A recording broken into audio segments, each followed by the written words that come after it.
Hello, thank you for listening, thank you for watching. This is Wonders of a Black Woman. Please like, share, and subscribe. Comments below if you're so motivated to do so. Okay, so many of us have been following the Carlee Russell disappearance, her return home, and the investigation that is underway. Unfortunately, there are many people that believe that this is a hoax. It's unfortunate that people believe that, but there are things that just raises some people's eyebrows. I personally am not going to say it's a hoax. I hope that it isn't a hoax. However, I do have questions as to why this case is being approached the way it's being approached. Now, I do give credit for everyone that kicked into high gear in Alabama and nationwide to spread this story, spread her picture, and what happened to try to get answers to find her. We all know that she allegedly had pulled over to the side of the road because she thought she saw a toddler and called 911. And then after she called 911, she called a family member to say that she saw a child on the side of the road. Why she didn't stay on the phone with 911 as she pulled over and got out of the car to get the child and called the family member, that is raising questions with people. A lot of people have questions, but Carlee herself did not do a media interview as of yet. She has, of course, spoken to authorities, but her parents spoke with the media today in an NBC News exclusive. That moment you all first laid eyes on her again, what was it like? To me, just so much joy. This morning, in an exclusive sit-down with NBC News, the parents of 25-year-old Carlee Russell are speaking out, describing the moment their daughter appeared on their doorstep after being missing for more than 48 hours. What did you do when you saw her? We tried to hug her as best we could, but I had to stand back because she was not in a good state. So we had to stand back and let medical professionals work with her. But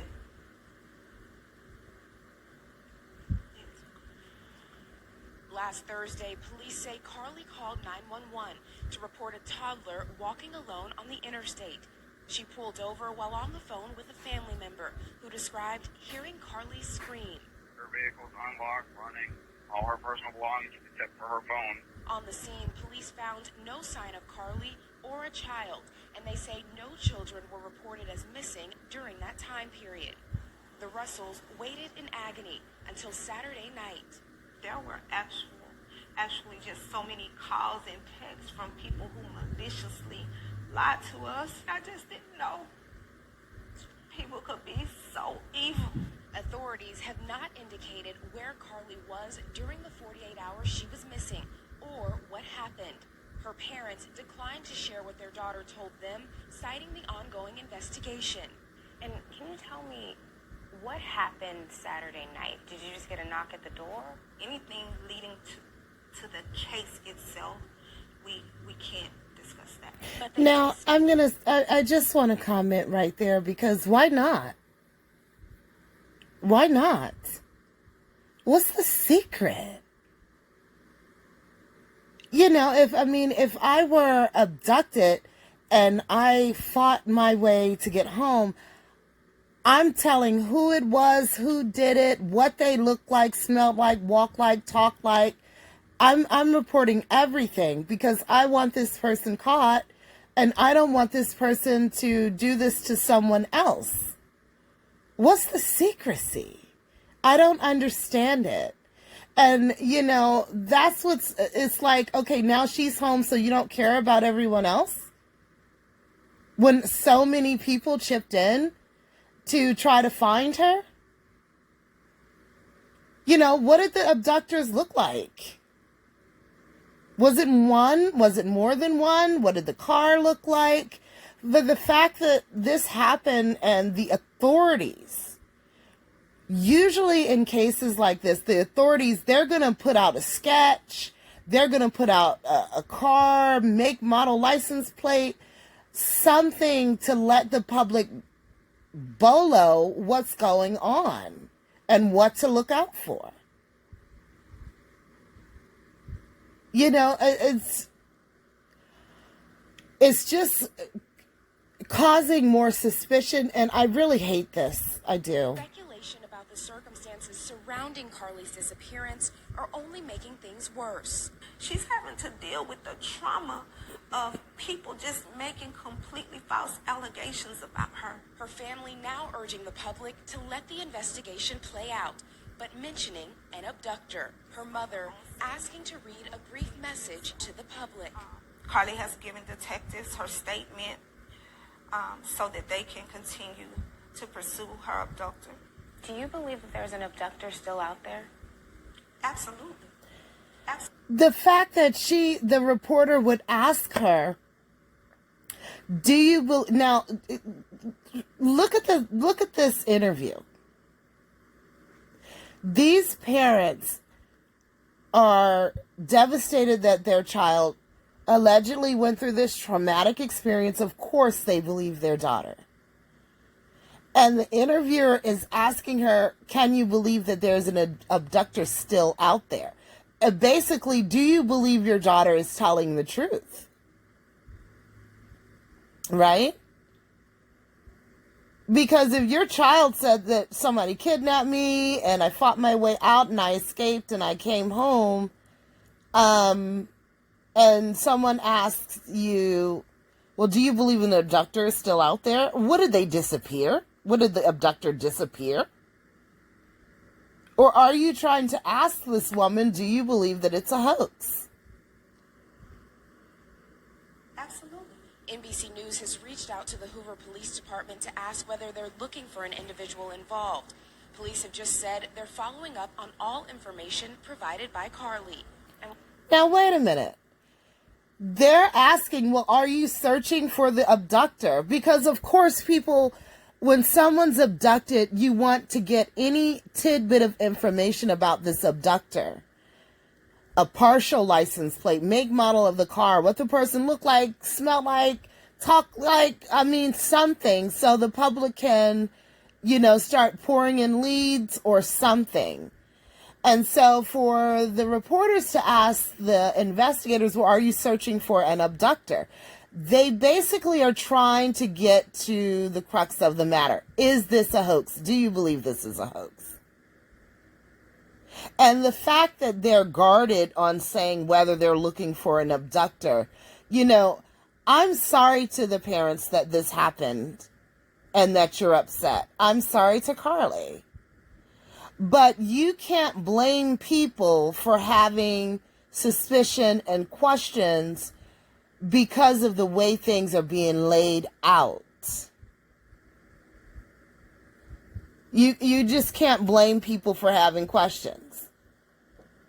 You also said your daughter is a fighter and she would find a way back to you. To her abductor. Do you believe that there's an abductor still out there? Absolutely. Absolutely. NBC News has reached out to the Hoover Police Department to ask whether they're looking for an individual involved. Police have just said they're following up on all information provided by Carlee.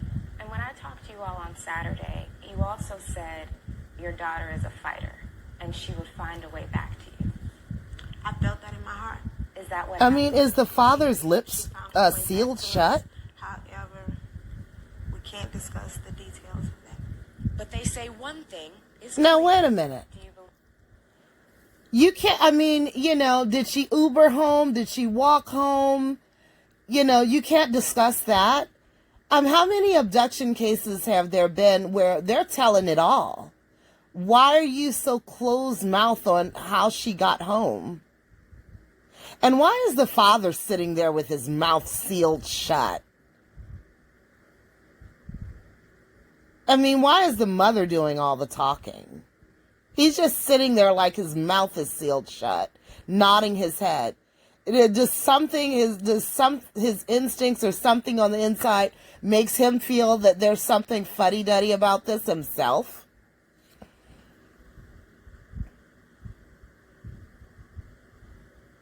Involved. Police have just said they're following up on all information provided by Carlee. And when I talked to you all on Saturday, you also said your daughter is a fighter and she would find a way back to you.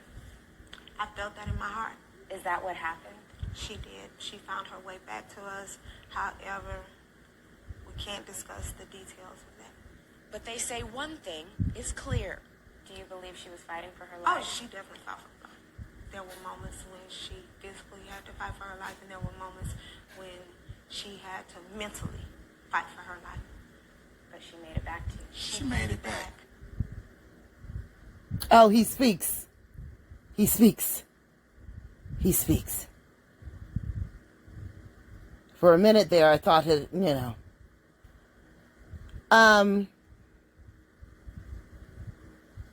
I don't know what to say about this.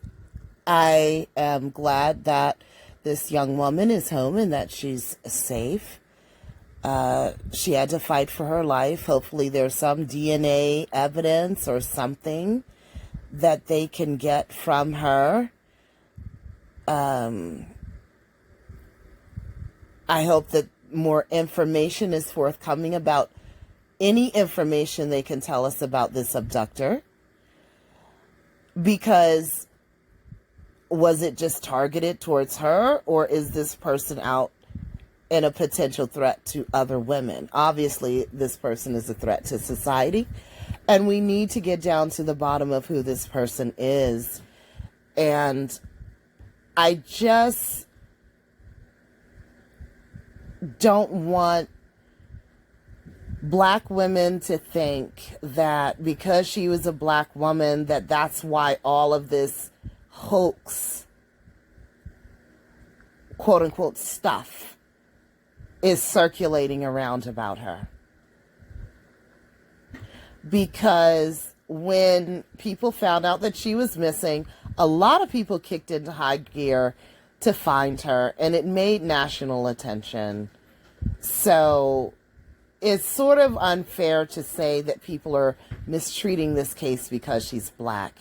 But obviously we have opinions about what we see and hear.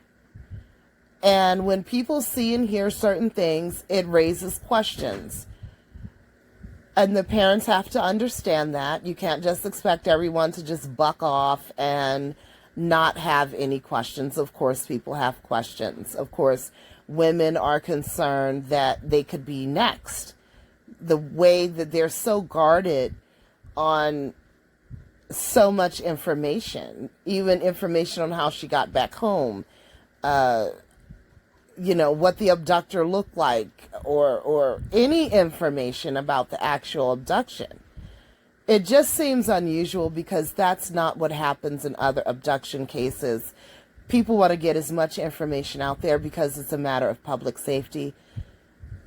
But tell me what you think in the comments below. Please like, share, and subscribe. We're going to keep following this. This is Wonders of a Black Woman. Peace.